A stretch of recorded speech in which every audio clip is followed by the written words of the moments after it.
You're listening to Trax FM's podcast. If you've enjoyed our content, more podcasts are available on the RTM Click app and website. Let us know what you think. Please email us at traxfm.rtm@gmail.com. Like and follow us on social media at TraxFM Official. 11 in the second hour of Trax FM's Trax Momentum. It's a Friday, November the 10th, and on Friday our interview features called W Talk, where I speak to women who go on to inspire us and trailblaze the path that they have chosen.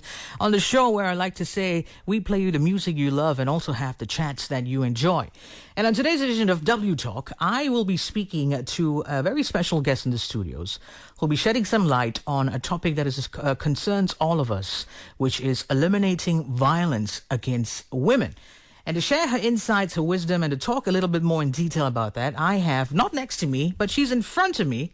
Maybe our producer can pan the camera over to her. She's none other than Franzeene Nadia Rajasegaran. She's the Assistant Director at the Strategic Collaboration Division of the Department of Women Development. Franzeene, good morning and welcome to the studios. Good morning, Anil, and thank you for having me. And just to say, on behalf of the ministry, thank you for having us on Trax FM to come in and give us this opportunity to share a little bit of our meaningful initiatives that we have in our ministry. Sure, the pleasure is ours to give you this opportunity as well. So without further ado, let's jump in straight into discussion and get into the crux of what we want to talk about. To start things off, now I understand that annually on November the 25th, which is about a couple of weeks from now, we will be celebrating a day of solidarity with women all over the world, which is International Day for the Elimination of Violence Against Women, or in short, it's called EVAW. Maybe you can, for the benefit of our listeners, enlighten all of us about EVAW. Okay. Well, it's not so much of like a hoo-ha celebration, but this is the day for people all around the world, for people coming together from all walks of life, joining in forces in what I would call as a movement, to create a moment of urgency in responding and preventing violence against women and girls. So you must be wondering why 25th November to be exact. So a little bit of history. Women's rights activists have been observing 25th of November as a day against gender-based violence since the year of 1981. So this date was selected to honor the Mirabal sisters. There were 3 politician activists from the Dominican Republic who were brutally murdered in 1960 by the order of the country's ruler at that time. And then fast forward to 1993, the United Nations General Assembly, they adopted a resolution for the elimination of violence against women. So that's when they started paving the path towards eradicating violence against women and children worldwide. And so to solidify this decision in the year of 2000, the UN officially designated 25th November as the International Day for the Elimination of Violence Against Women. And in doing so, inviting government, international organizations, as well as NGOs to join in together and organize various activities designed to raise public awareness of the issue every year on that date. And now the Ministry of Women, Family and Community Development, we to commemorate this day, or as we call it, EVAW as short. EVAW. Okay, EVAW, so that's how the acronym is pronounced. There's like a glamour pronunciation to it. So Okay. EVAW. And we also celebrate exactly on the 25th of November. So this is one of the major events. The Department of Women Development, we organize this without fail to instill awareness and highlight to the community the scale and the true nature of the issue that is often hidden sometimes. So during the event, we call upon all our leaders and right up to the grassroots to play their role to end violence against women, empower women, and achieve gender equality. So within Malaysia, as we know, the cases of violence against women are still at an all-time high. According to the statistics by the Royal Malaysian Police, 1,079 rape cases were reported within the months of January until August this year. So that's like in a short span of 8 months. And there's not been much changes in the numbers since the year 2021, whereby the annual rape cases were at an average of 1,300 cases. Goodness. So if we're looking at the context of domestic violence, on the other hand, 2,926 cases of domestic violence involving women were reported since the month of January until August this year. So that's even an astounding and shocking number. So the ministry via the Department of Women and Women Development have relentlessly established programs specifically to combat violence against women, as this conundrum would not just affect the individual but also their family, community and the nation as well. And we definitely cannot do this alone. So as a joint effort, is vital for us to educate the community on the various forms of violence against women and fighting this shadow pandemic, as we call it. Yeah. You know, the thing about domestic violence is that it's something that accumulates over a long period of time, because women oftentimes don't want to give their husbands up. They give him another chance, let him have another chance, let him have another chance. Yes. And then oftentimes the relationship is fostered over beautiful memories, and the wives see the good in the men as opposed to bad, and they just, give him another chance, and then that violence slowly builds up, and it reaches a point where the ceiling just glass shatters, and they just can't take it anymore. And that's when there is no point of resolution. They just can't find themselves back to gather themselves because the pain is just immense, right? Great. So I'm sure in line with this, with whatever that's happening out there, the Department of Women Development, you guys have done a lot of initiatives, rolled out a lot of campaigns to go out there and help women. So talk to us about those initiatives that you have.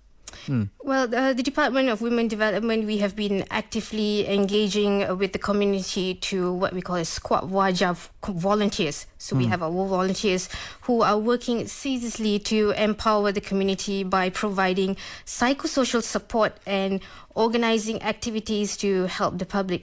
So through this initiative, the community will be able to cope and aid through the information shared by the volunteers themselves. Since the establishment in 2021 until the 31st of December 2022, so we have about 300,000 over Squad Wajah volunteers already registered and appointed across the nation. And we see about 77% of them are women. And interestingly, the remaining are men. So we have men also involving as volunteers, and they're also coming to know that, it's important to eliminate violence against women. So upon volunteering, they have to go through what we call a Squad Wajah 1.0 module. So it's a module whereby we train them on basic helping skills that focuses on psychosocial support, known as EARS. So it's spelled out as EARS. So it's for empathy, attention, response, and support. And some of the comprehensive information regarding crime and violence against women, such as sexual harassment, cybercrime, trafficking in persons of women, rape and molestation, and as well as domestic violence. So they're being given basic helping skills and also to respond as first responders to the victims. So, we know that domestic violence have intensified over COVID-19. It's been triggered by the social and the economic impact from the pandemic. And because of that, our department, we recognize the need to further improve the services of our Squad Wajah volunteers. And so we came up with Squad Wajah 2.0 module, which was developed as an additional module to increase the competency of our volunteers in providing assistance to the community.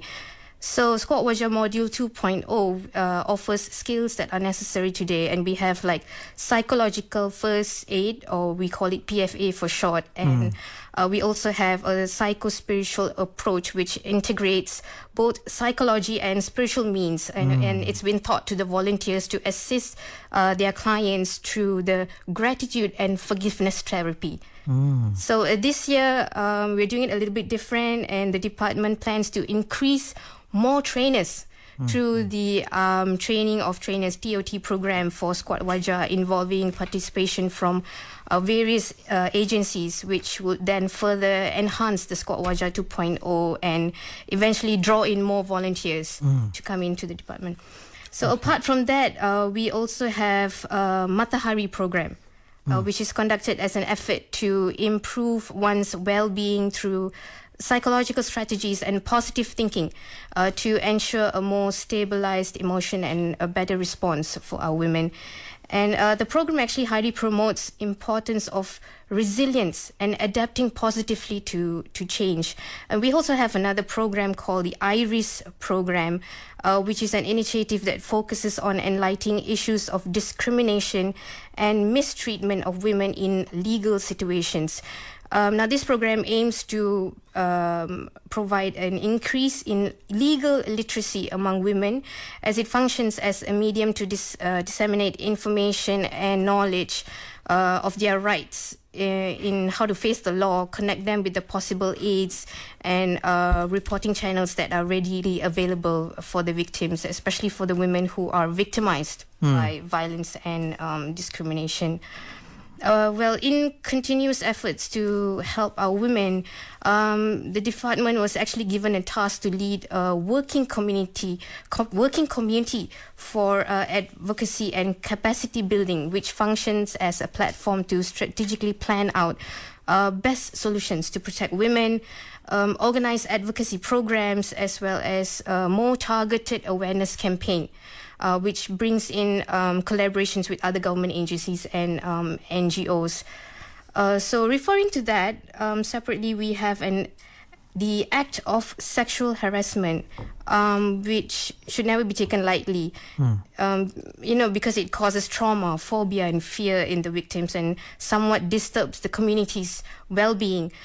So the ministry, we spearhead in combating this issue through the establishment of Anti-Sexual Harassment Act 2022, or betterly known as Act 840. So this act actually specifically curbs sexual harassment from continuously becoming like a cancerous problem in our nation. So it's an alternative platform to support the existing law and the policies in Malaysia.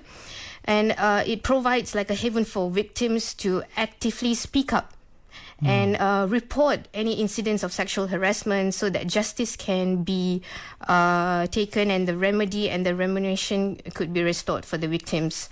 So accompanying to all these programs, we have this year we started the Jeraya Wara Kasih KWKM at Advocacy Anti-Gangguan Sexual. It's a program, an initiative organized by the Department of Women Development as well nationwide. And up to date, we have about 40 programs of advocacy on anti-sexual harassment that were conducted, including interview slots, TV broadcasts, and radio sessions. So, and it has been estimated that at least 2.9 million audiences, listeners, and readers have benefited from this program via social media. And so it's more of like trying to bring forth and educate the community on the issues of sexual harassment, and giving them more information and guidelines regarding the aids and the psychosocial services provided by the ministry. Okay, great. These are all great initiatives, Franzeene, I have to say, because most importantly, there's a lot of substance to it. There's a framework that even the volunteers can follow instead of just going out there to lend help. But now they have something to refer. They have a point of reference and give some substantial help, something that would help, right? And it's proven. But I want to backtrack a little bit and just touch very quickly on domestic violence. Why do you think women hesitate to turn their partners into the police when they get abused? Well, I think most of them, they are afraid to step up against their partners, or sometimes it's not their partners, it could be somebody else or any other abuser. Maybe it's probably likely due to the threats or the negative threats that they get that arise if they go in and report. And the implications that will and that's follow. why they just choose to stay silent themselves and just endure all the suffering. Or probably because they they just choose to be silent, and probably they worry because they fear that they would lose the person that they depend the most. They depend on their partners, but if I turn in, who am I going to turn to? They probably feel ashamed and guilty. Or what is other people going to think? That also comes into the picture. Social norms as well. They will be judged by society and how family. Sometimes, for certain families, they might just turn the finger around back to the woman and say, well, perhaps you may be the cause for him being violent. And then that will put them in a much more deeper, emotional turmoil. But anyway, we'll discuss about this in detail. For our listeners who just tuned in, I'm speaking to Franzeene Nadia Rajasegaran. She's the Assistant Director at the Strategic Collaboration Division at the Department of Women Development. And we're speaking about something that's very interesting that is, bugging lots of women out there. And some of them are suffering in silence. And Franzeene is shedding some light on that. And this one's about eliminating violence against women. Let's take a quick break. And when we come back, we shall resume with the discussion. Keep it right here. W Talk on Tracks Momentum. Welcome back to W Talk on Tracks Momentum with me, Anil, on the mic with the music you love and the chats you enjoy. And today I'm speaking to Franzeene Nadia Rajasegaran, and she's talking about eliminating violence against women. Franzeene, welcome back to the discussion. Welcome again. All right, Franzeene, now earlier on before the break, you shared with us and you spoke to us about why you think women don't want to turn their partners in, especially when they face domestic violence. And we know that, violence against women is something that is very complex. It involves many other factors, as you mentioned, not only the violence, but also the implications that follow the violence. And I'm sure throughout your years of being in service, working, you would have encountered many similar cases. You would have spoken to women. And I'm sure there must have been a pivotal moment for you that left an impact that made you decide that, you know what, I'm going to go out there. I'm going to set my wings. And I'm going to make a change in a woman's life. Talk to us about that. Well, just to share a little bit, before I got posted to this department, I was previously posted in KPKT. It's a housing ministry, and I was posted directly to one of the PPR. So it was a local house, housing apartments. Housing projects, yeah. Yes, housing projects in Negeri Sembilan. So that's actually my first posting. Okay. So coming into service, and that was my first posting, and dived straight into the grassroots.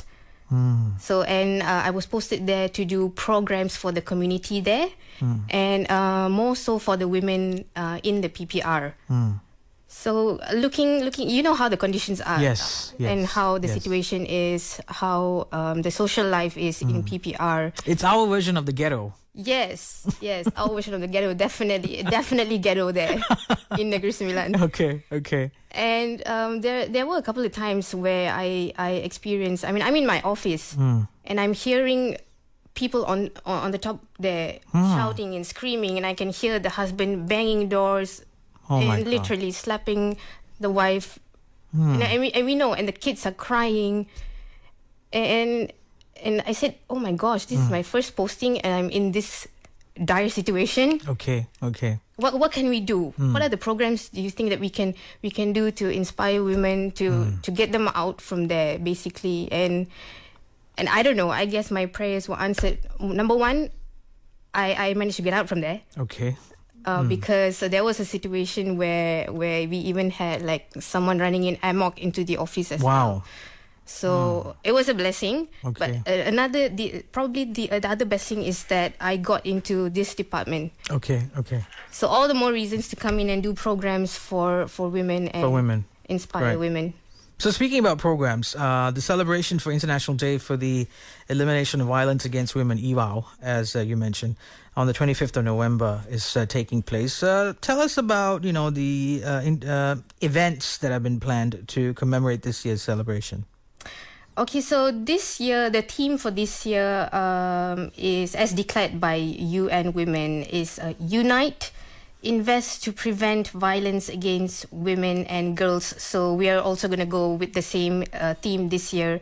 And to hype up the spirit, it's also encouraged to adorn the color orange in support of the campaign, as it's like a well-known color for EVAW. So that's why you're in orange today. Yeah, I mean burnt orange. So my EVAW spirit oh, that's another variant of orange. Yes, so my EVAW spirit is a bit stronger today. Okay.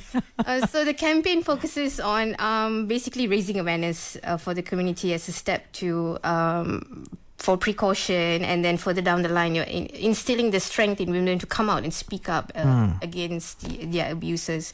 So apart from various talks on violence and sexual crime, so there's also going to be like a demo on sexual assault by the Royal Malaysian Police, hopefully. and basically they're going to show us on how to defend yourself. So, and one of the highlight programs is that we're going to try and gather as much signatures from the attendees during the event to pledge their support towards the eval campaign itself. Okay. Yeah, so, and we also have various programs planned at the Department of Women Development offices throughout the states in the country. So if you'd like to know further details, or if you want to participate in the programs, you can actually reach out to our state offices across the country. Okay. Franzeene, Nadia, Rajasegaran, thank you so much for spending your time with us today here at Tracks FM. Now, this is a W Talk, and it wouldn't be a W Talk if I never asked you this question, because a lot of women, millions of women and girls are tuning into the show. And every time during W Talk, I try to leave the listeners with some form of inspiration. Now, since we're talking about violence against women, I'm sure a lot of women out there who might be in the predicament that we're discussing about today. I want you to speak to their heart. Tell them what should they do and what should they not worry about the least, and just focus on their well-being. I want you to talk to them. Well, okay, I'd like to take this opportunity to address first to our Squad Wajah volunteers, because we just want to let you know that we appreciate your volunteerism to help our peers and community members who are undergoing various challenges in their daily lives, and your presence as the first responders and active listeners of empathy. You are the ones who provide the right support, relieving pressure and stress from the victims. So whatever knowledge and training that you have obtained, your contribution is highly appreciated, and it's so vital for the development of social institutions and also the country. As for the women out there, I just want to wholeheartedly advise to protect yourself from all this violence, and be brave to oust yourself from this terrible situation. As difficult as it may seem to live that sort of life in the beginning, eventually it's with the much knowledge on the psychology, the legal literacy, and if you know your rights, and get the support from various agencies and organizations, you will definitely find the light at the end of the tunnel, and it's definitely going to be like a better decision. It will be a breakthrough in their life. All they have to do is just make that choice. Yes, definitely. And know that people like Franzeene, Nadia are out there to always look out for them. Oh, yes. And everyone in the Department of Women Development as well. And also the Squad Wajah that you mentioned. Oh, yes, definitely. Okay. Thank you very much, Franzeene. I wish you nothing but the best for the upcoming eval. And from on behalf of all of us here at Tracks FM, we'd like to, before that, let me see. Yes, since it's Deepawali around the corner, I think it's just fitting for you to squeeze in a Deepawali wish for all of our listeners. So, from the lady in burnt orange, here's a Deepawali wish. Go ahead, take it away, Franzeene. Okay, I'll just like to let all the listeners, those who are celebrating Deepavali, Deepavali Nal Valthukal. Happy Diwali to all of you. And it's also the long weekend, so everybody's going to be traveling back home.